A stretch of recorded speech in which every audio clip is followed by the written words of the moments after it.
Hello everybody, and welcome to the 4-part video series, Yoga for Everybody. Well, I will try to explain to you a little bit more in details the poses of the first sequence of Yoga for Everybody, and hopefully I can make it accessible to any level of a practitioner, no matter if you're just starting yoga today or you have already taken a few classes or you have been practicing for a while. So let's start with our warm-up and preparation. So whenever we talk about coming into the comfortable seated position and tuning into your breath, that can be challenging for some people. So I advise you to check out my other videos on basic breathing exercises and a comfortable seated position if you like to. Otherwise, find your comfortable seated position. You can use the blocks, the books, the pillows, whatever you need to feel comfortable. And close your eyes and come back to your breath so we can set up for this class. Allow your hands to drop towards your knees, or you can fold them in front of you. Whatever your hands want to do, allow them to.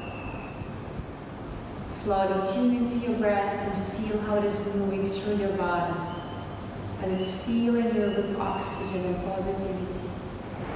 With every inhale, and how your feelings of negativity, any problems are disappearing as you exhale and let go.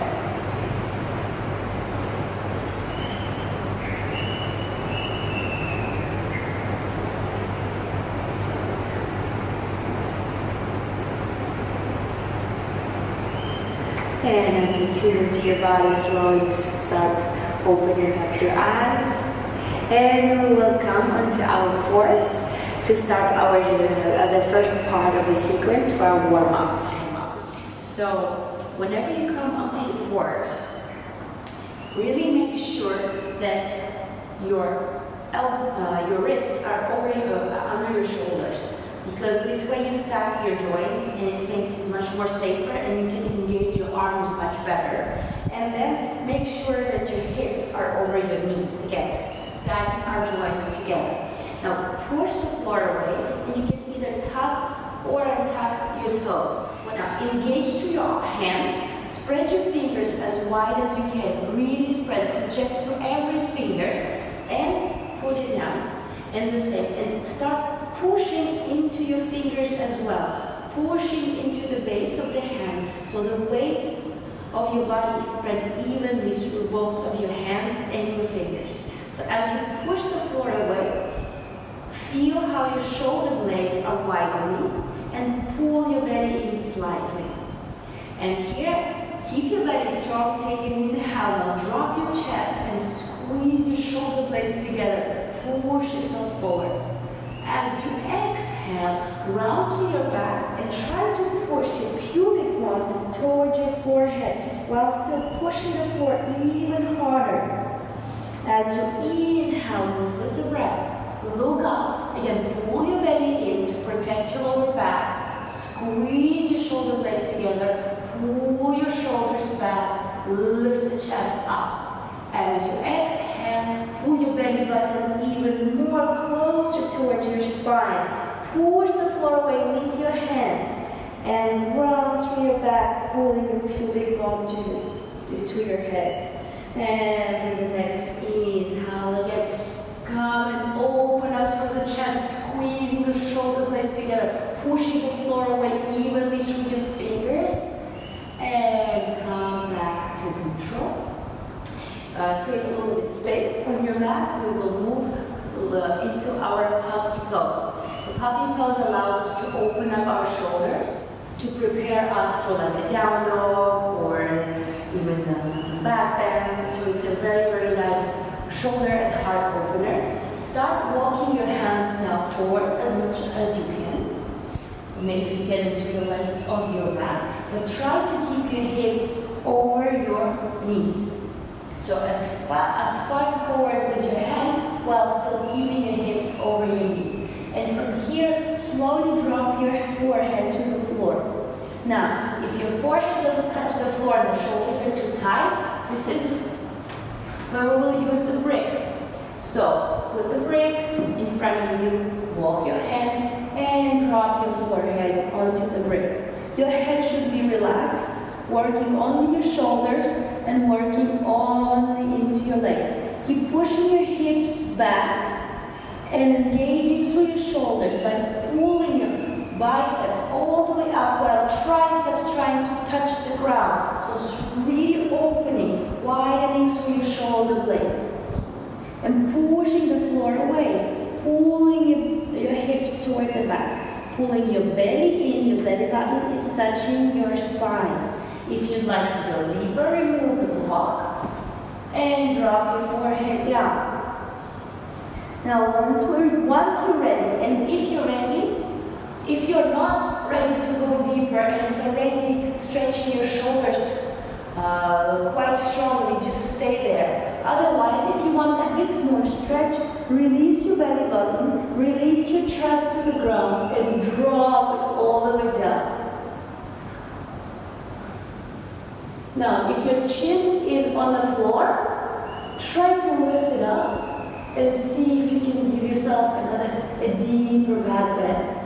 Relaxing your hands, push your hips back, belly slightly engaged. And whenever you're ready, push the floor away, come up, back to your force. And from here we go into our down dog. It really stretches the whole body and prepares it for this full practice. So it's very important to find your comfort and ease in every pose that you do. So don't push yourself so much if you cannot drop your heels down to the floor or try to overstretch your leg muscles. Most important, try to keep your attention on your breath and elongation of your spine. The rest, the flexibility will come eventually.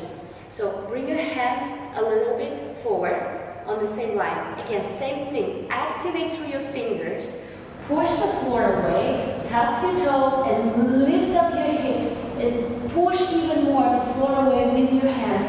Drop your head down, relax. Keep your knees bent. Now from here, bring all your attention into your arms first.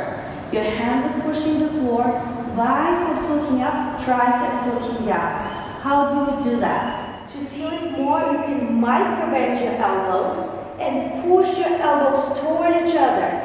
Feel that opening in your shoulder blades and your shoulders, and then, keeping that opening, straighten up your elbows. Pull your chest in and pull your lower ribs in, and then slowly straighten up your left leg only. If your heel doesn't reach the ground, it's okay. Keep yourself on the tiptoes, left leg straight, right leg bend. And allow yourself slowly to warm up here. With the next inhale, switch. Bend your left leg and straighten up your right. Keep your shoulders strong, your arms strong, and especially the mold of the index finger is pushing harder into the ground. Bend your right knee. Again, now both of the knees are bent. Push the floor up even more. Again, look at your shoulders, pull your belly in, relax your head, and now straighten up both legs at the same time.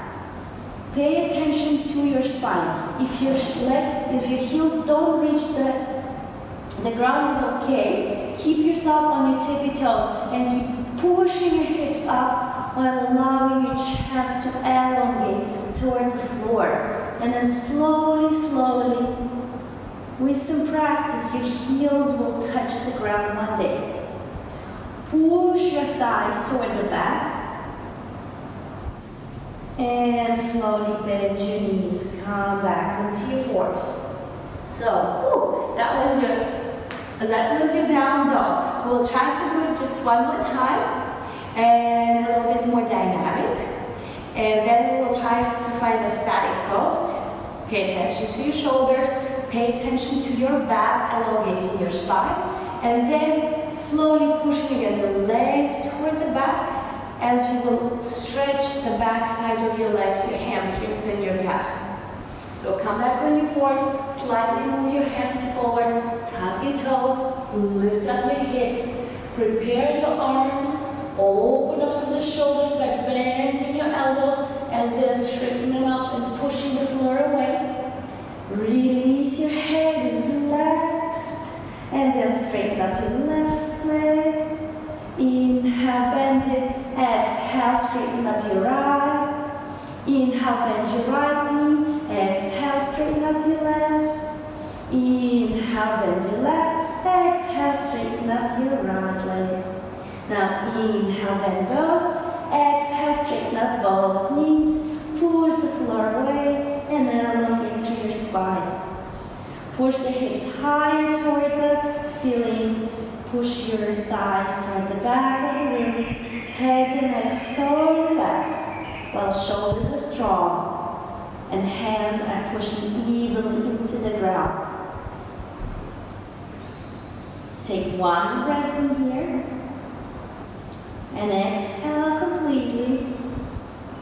Take an inhale, look forward and start stepping one foot at a time toward the front of the mat. Try to keep your hands on the floor. And as you walk, you bend your knees if it's becoming harder to keep them straight. And then from here, inhale, elongate your spine forward. Really push the hips back. Really project through your chest. Pull your sternum forward. Shoulders back and shoulder blades back. And then drop your belly onto your thighs and relax your arms either on the floor or you can either grab either side of your elbow and relax your torso. So keeping your legs really strong and engaged.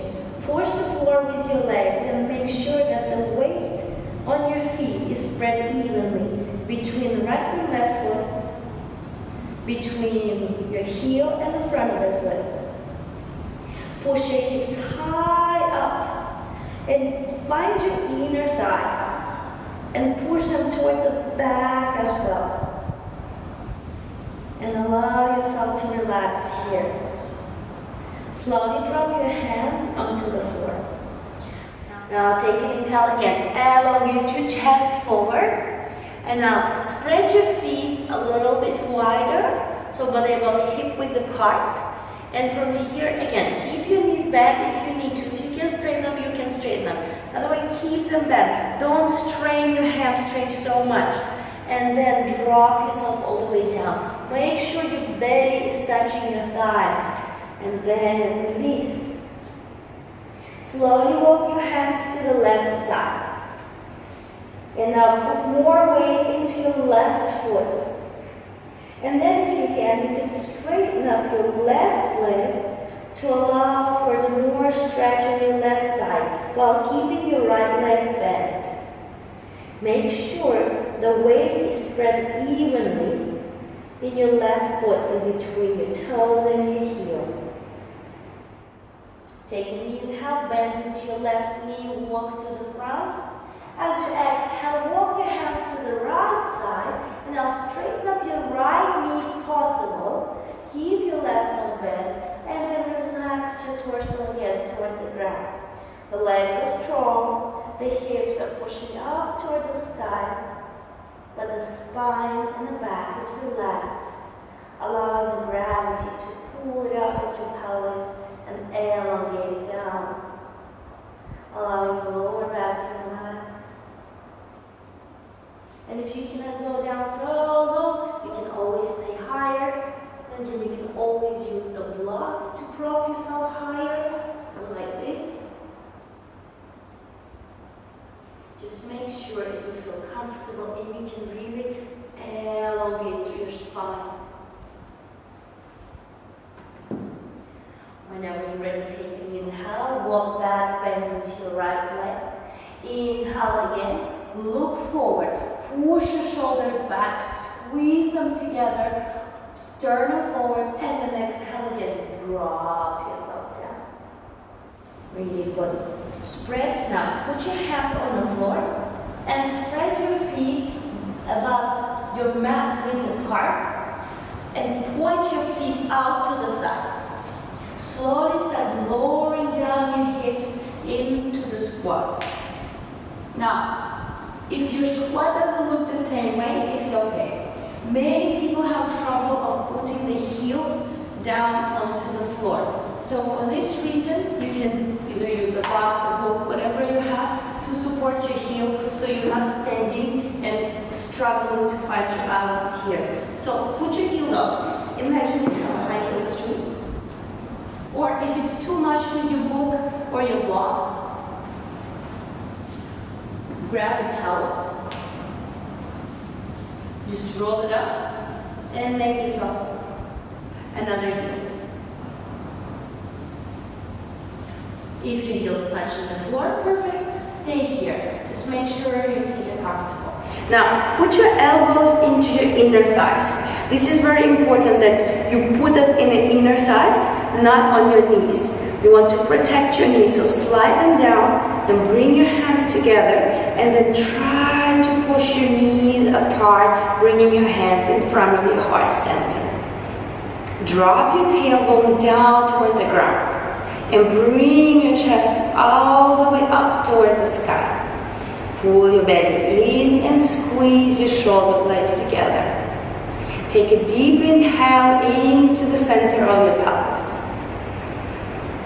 Exhale, try to stay in this pose and feel the stretch in your hips, opening up. Allow the emotions to flow through your body. Maybe it's the emotion of, I really need to get out of this pose. It really hurts. Just make sure it stretches instead of being hurt. Stretching is okay. Being in pain is not okay. If it hurts your knees, then back down. Don't push your hips so much. Come. Bring your knees a little bit closer to each other. And now slowly drop your hands all the way to the floor. Walk them back and sit onto your mat. We will go into a simple twist to warm up our spine even more. Bend your knees creating about a 90-degree angle. Grab your knees so you can actually elongate through the knees and feel that both of your sitting bones are touching the floor and you're pulling your spine out of your pelvis. As you squeeze the sitting bones together, squeeze your knees together, squeeze your inner thighs together, and keep these legs very strong. Then grab your legs with your left arm and with your right arm toward the back. Inhale, elongate here. If your arm doesn't go all the way back, it's okay. Keep it on the side but toward the back of you. So as you inhale, elongate your spine. Keep squeezing the legs. Pulling your spine first from your pelvis, and as you exhale, twist. Every inhale, try to make your spine even longer. And with every exhale, pull your belly in even more and twist even more. Keep your knees together, shoulders back. With the next inhale, come back to center, and we'll switch your arms. Now, grab your knees with your right arm to create some support. Squeeze your legs together, squeeze your sit bones together. Bring your left hand behind. Inhale, elongate your spine from your pelvis. Bring your chest up, shoulder blades down. And as you exhale, twist to your left side. Pull your belly in. As you inhale, and if you keep your belly in with every inhalation, you can feel that your rib cage is pulling away from your pelvis. And the spine is elongating even more. And as you exhale, pull your belly in even more and twist even more. Keep your knees together. One more inhale. Exhale, twist to your max. And with your next inhale, come back to center. And here we are. we finished our warm-up. I hope it was helpful, and whenever you're ready, you can move on to the second part, the second video, where I will talk a little bit more about the sound salutation. Thank you for joining me